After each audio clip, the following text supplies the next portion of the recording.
Mostly education is on my mind, educating women and children. Because when you educate a woman, that woman becomes independent and will go back home and will enforce the education to her children. And that way you can see a difference. That way you can see a generation changing. I think the area that personally concerns me the most is the role of women in a lot of the developing world and in countries where there hasn't been respect for women's rights. And I think there are a lot of cultural norms that I've been exposed to and that others have been exposed to that concern me, and I want to be in a position to be able to help empower other women all over the world to be able to have access to some of the resources that we take for granted, especially around education and access to jobs. The effects of the lack of access to education became painfully obvious to me when I taught the first MOOC, the first massive open online course at Stanford University a few years ago. 200 students on campus for my advanced artificial intelligence class, and we had 160,000 students in the world taking that same class. The top 412 students were outside Stanford. They were random people in the world. When I see boats full of migrants and I see people pushing at the borders of Europe and Thailand and other places, I say to myself, what opportunity have these people had for education? The health of children worldwide is really dismal. If you happen to be born in a country that doesn't have the services we have here, you die. And that's simply unacceptable to me. Child sexual abuse is something that I have been bothered with for decades because of patterns that I saw in my native Iran. And later I learned these are universal in every country and every place in the world. You imagine the world is going to end up probably around 10 billion in population, and the amount of energy that's going to require to be able to sustain that population, the amount of water, the amount of food production. My personal passion is in wildlife conservation, and this is also interlinked with climate and global economies. Right now we're facing with a huge crisis in the elephant population.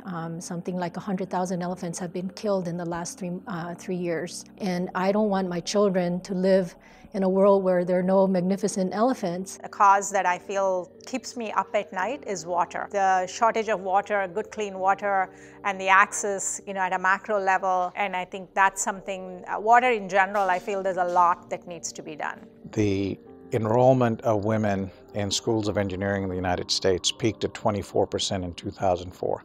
It has since dropped by 50% to 16%.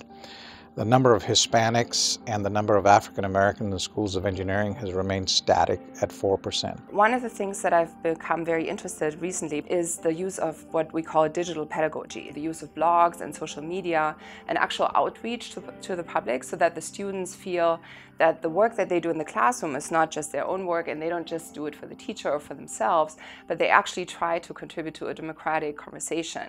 And that, of course, can be global. Oh, I've always been interested in education. What I realized is that every child learns differently. And when you build technology, you have to build it with all of that various child psychology in mind. Until we hold the life of the mind through the arts as a fundamental human value, we won't fully be able to not only understand but also solve those global problems. I think there are a lot of natural conflicts that are occurring now, and I worry about that instability as a global collection of humanity. It all starts with an ability to actually get along with each other and work with each other and respect each other's differences, whether they're political or religious or just the way we look at different subjects.